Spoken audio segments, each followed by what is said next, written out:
Welcome to Origin to Ambition, the show where we explore the small business entrepreneur's journey in business. I'm your host, Sean Dunne. Let's get into it.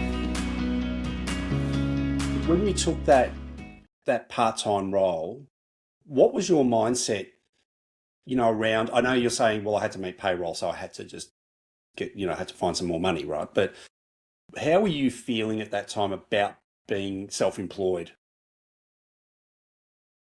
I was still hopeful. I'll be Yeah. honest. I was still hopeful that this was the right move. I did believe in myself that it would work. Yep. I wasn't expecting that it was going to be successful from the start. I knew it was going to take some hard work. So I was just going to persevere, and all I thought was just get to that 2-year mark. You hear this magical 2-year mark. Just get to there and reevaluate, but I'm going to work as hard as I can. So what you were just talking about there, that you had a belief that this was going to work. I do want to circle back to your comment around the 2-year mark, but it sounds to me like you had that belief, like, well, this is going to work. I've just got to get to 2 years. Correct. Yeah. I could see that what I was doing and what even the franchise model, even though it didn't quite suit me, I did feel that there was value in what we were giving to the clients, and I did feel that I could contribute in that way.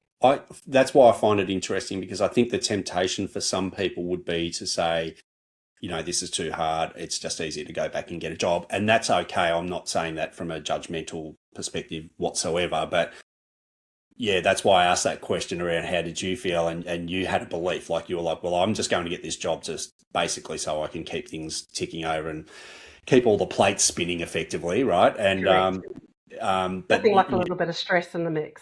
yeah. Well, that's running a small business, isn't it? It's especially early days. Yeah. And so, of course, you were doing everything. I was. So I was, hiring, I was payroll, I was, pretty much everything. I was going out and still doing jobs, building clients and networking. Not my favorite thing, I'll be honest. That's probably the worst part of my job is networking. Um, but I've always approached it from the way that it's not networking, it is customer service. That's how I reconcile it in my brain. You're just providing a service and just go for it. That's it. I find that interesting because anyone who knows me knows that I don't like networking. Basically, it's not my thing, and I think that it stems from again, not trying to talk about me. I think as a child I was incredibly shy, so I think still deep down I've had to learn to be, more open, if that or more, have more of a personality, maybe. So networking is not my natural environment to go to a networking thing, if that makes sense. Whereas I find I do network, but probably more from social settings, if that makes sense. Like I don't Yeah. actively go out seeking business from people, but I find I like to be around people, but I just don't like forcing that networking. And I want to talk about that with you a bit more, because you've just said yourself you don't like it. It's not your thing. No. But I'm interested in that, how you've tried to flip that. Well, like I said, I just reconcile it with customer service. So what gaps am I trying to fill? Why am I needing to talk to you? And then it becomes about service and what I can provide versus here's a product, buy it from me. So like I said, that's how I reconcile it. I'm not someone who wants to go out and spruik myself. I try and allow people to get to know me. So I'll be open and honest in a one-on-one setting. And one of the things I am probably most proud of, and my thing is that I've always been able to. Our business, we've got a website, very, very basic. We don't have socials. Our business is basically referral. And that comes through building relationships, and I'm happy to build relationships, and I build that on trust and honesty. I just feel that even when things have gone wrong, acknowledge, and obviously resolve. Yes. However, I'm not just going to shy away from it. So again, it all comes back down to how do I service what's happened. But if you were to put me in front and say, sell this product, that's not me. No, that's fine. I No, can't that's even sell. I don't sell myself. Yeah. yeah, yeah. No, I know because I sort of had to wrangle you to even come on this podcast. Yeah. Oh, I know that. I absolutely know. Sean Dunne here, and thank you for watching this episode of Origin to Ambition, the entrepreneur's journey. I'm a financial advisor who specialises in working with small business entrepreneurs and high income earning executives. We analyse cash flow, build assets, and protect those assets to help our clients do what they want, when they want, with the people that they want to do it with. So if that's of interest to you, head over to our website and book an initial discovery call, and I'd look forward to speaking with you.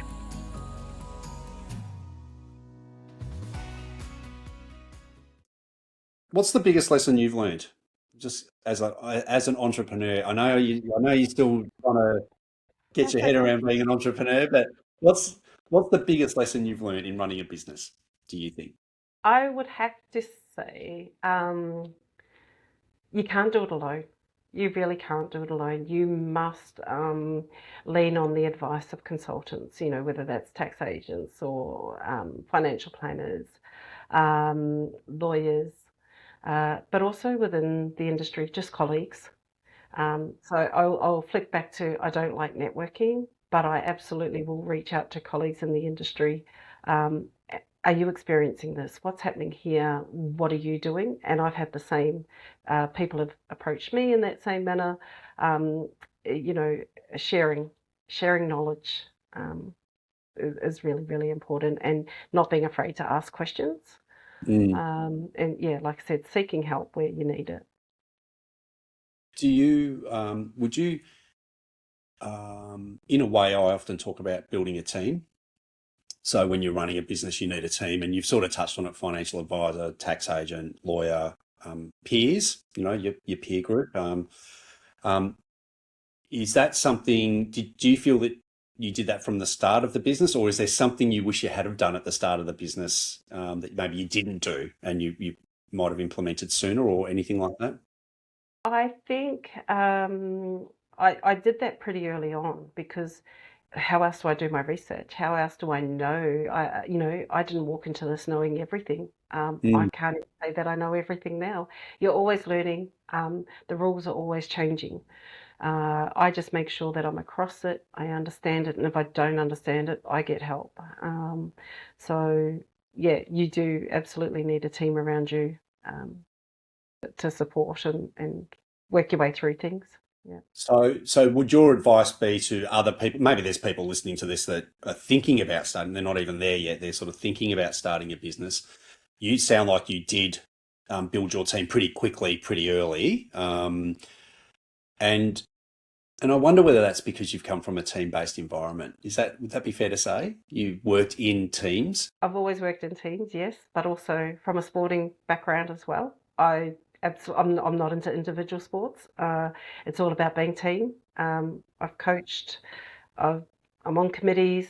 Um, so it's always been about, I guess, what I said before, sharing the knowledge, leaning on the people with knowledge.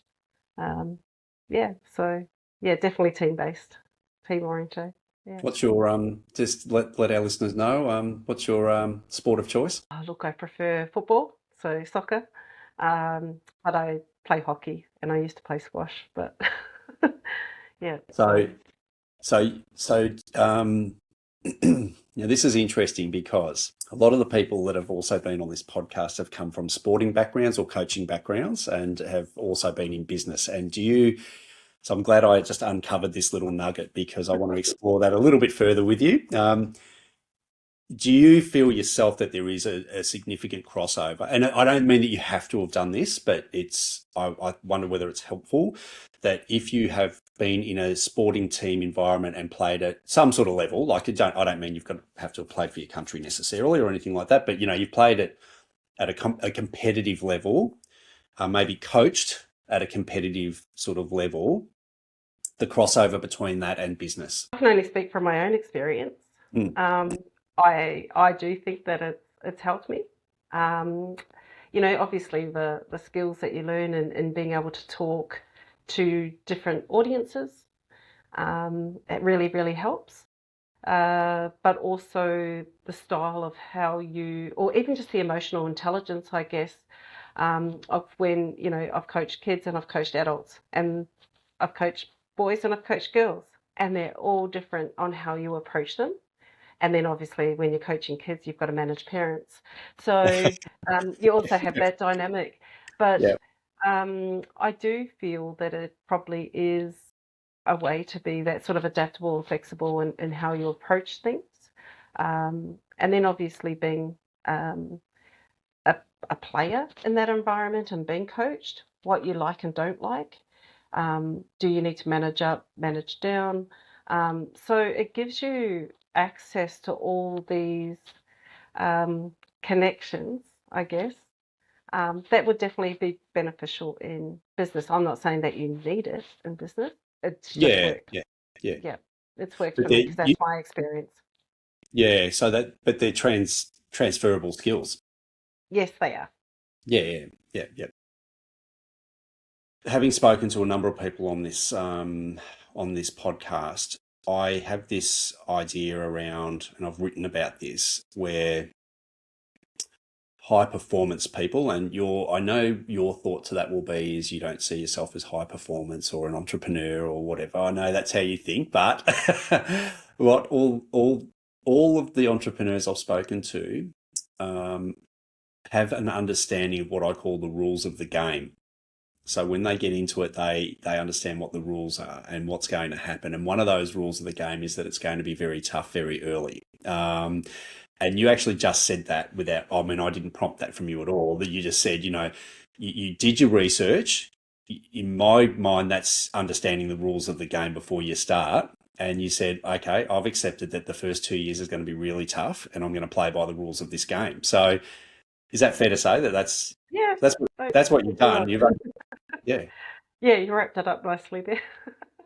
Well, I've absolutely, again, it's not about me. I've written about it, and I've only written about it because talking to people like you who often say things like that, that I understand what I'm getting into. It's not going to be easy, and that's going to lead me to another question later on. But about it is tough, being self-employed and starting a business, and I think the people that maybe, people can fail in business for a variety of reasons. So it's certainly not.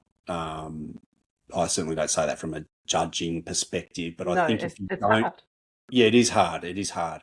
And a whole range of things that potentially are outside of your control can occur as well. I mean, you just Yeah, touched on COVID, and we all know about that. So things can happen that just you can't control. But I think if you've gone in knowing the rules and accepting the rules, you have a higher chance of getting through to the other side. yeah, absolutely. Yeah, good, good, good. All right. Well, one of the things I was going to ask you about is, and you did touch on this earlier, but what drives you at Smarter Connections to do what you do every day? What's your motivator? Um, I can definitely say I'm not money driven. It's always been about the people connection. And I have found that the longer I've been in this business, I now feel I have a responsibility to not only my clients, but also my staff. I have Mm. a pretty great team. Um, so just knowing there's that human element for me is probably one of my main drivers. Um, I don't want to let people down. So that's where what makes me get up in the morning. Why am I here doing this? Because I know there are people out there in the world struggling. So what can I do to help make a more positive impact on their lives? So that's sort of where I, get up and go in the morning. So yeah, I, I've got I, yeah, well, I love that because that kind of mindset is like, financial success comes almost as a result of that, like not a result, sorry, as a consequence, sort of thing. Like, as in, you don't sort of get out of bed and say, okay, how much money can I make today? But it's like, okay, who can I help today? And then financially just follows. Like, it's just a, you know, yeah. yeah. And there are times where it doesn't make financial sense to do some of the decisions that we have to make. It doesn't, but we make them anyway to make sure that people have service. So Yeah, good. Yeah, that's awesome. That's awesome. With